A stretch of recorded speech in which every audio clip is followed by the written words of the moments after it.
So I was very pleased that I now had a job offer in writing with a start date for the Cessna Aircraft Company in Wichita, Kansas. Right? And I had reason to be, pleased because I had not been the best student earlier in life. I left high school at age 15.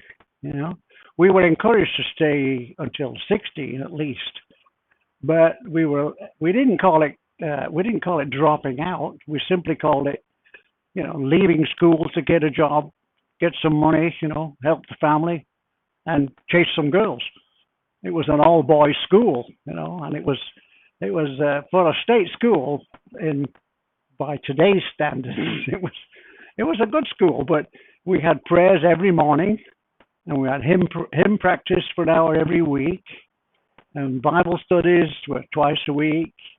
And one time, we had a Jewish student showed up, and we'd never seen a Jewish person before. And there was people were saying, "Hey, you know that guy over there? See him? He's Jewish." And we were like, "Really?" And staring at him like he ought to look different. But his parents complained to the principal. And the principal said, "Oh, it's okay. It's non-denominational." And of course, what he meant was it's non-denominational Protestant. But anyway, but apart from that, it was a good school. But I was a terrible student. I didn't really know what I was doing there, why it was important.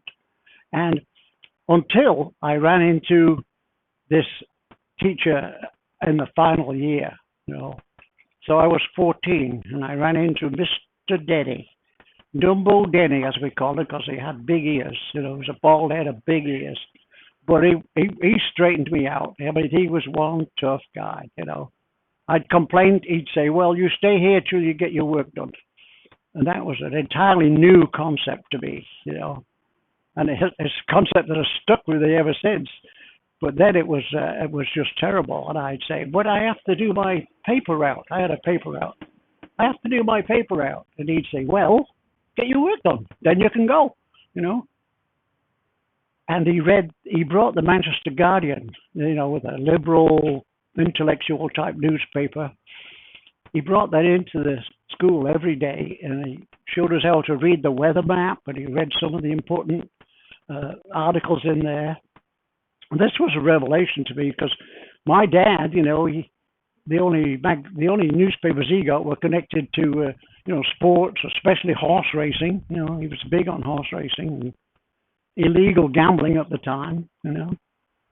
Anyway, I was also had some help. The guy who was the newspaper agent, I told him I was going to go to a night school. There was a special night school 3 nights a week, English, science, and math, to help people who were early leavers, as I was.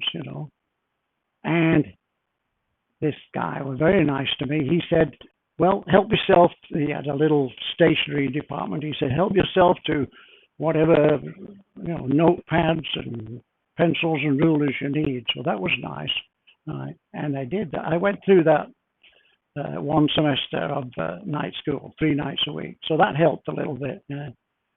But come age 15, I went to the local youth employment office in a suburb of Manchester called Stretford. And of course, these people were essentially agents for the local factory. And that was what most people were predestined to do. It was an industrial area at the time. And the man said, "Oh, wonderful, wonderful timing. We have excellent openings at Metropolitan Vickers."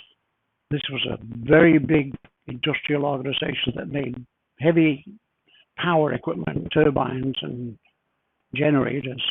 And he said they have openings for apprentice welders.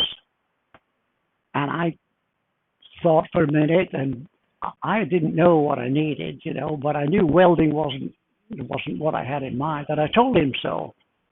And he said, "Well, what do you want to do?" And of course, I'm 15, ignorant as all get out, naive as all get out. What do I know? So he said, "Well, you come back when you know what you want." And so later I was in the library and saw this magazine, and there was an aircraft company listed in the adverts that was just the other side of town. Because Manchester is a big town, was a big town, right? And we never went to the other side of town. We went by bus from where we were either to downtown or further out of town. We had no reason to go to the other side of town. But anyway, I cut the advert out and went back to the employment office, and they said, "Oh well, why didn't you tell us that? We will arrange an interview." So that was arranged, and I rode my bicycle to this factory, the other side of town, about 9.5 miles, and interviewed with a very nice gentleman, the apprentice supervisor. But he told me, he says, "No, we can't give you a job." And I'm like, "Why not?" He says, "Well, you have to be 16 to join the training scheme, to be an apprentice." And I said, "Well, what am I supposed to do for a year, between now and then?" He said, "Oh, well, I tell you what," he said, "you can be an office boy." So that was it. I started riding my bicycle 9.5 miles there and back each day, and I was an office boy. I thought I'd died and gone to heaven. Right? I was an office boy, yes, and mostly I brewed tea and, fetched drawings and papers and things. But I had my own, giant drawing board, and I was in the design office, and they showed me how to do dimensioning and maybe how to do small change order drawings, So I thought, as I said, I thought I was pretty well off. Thank you.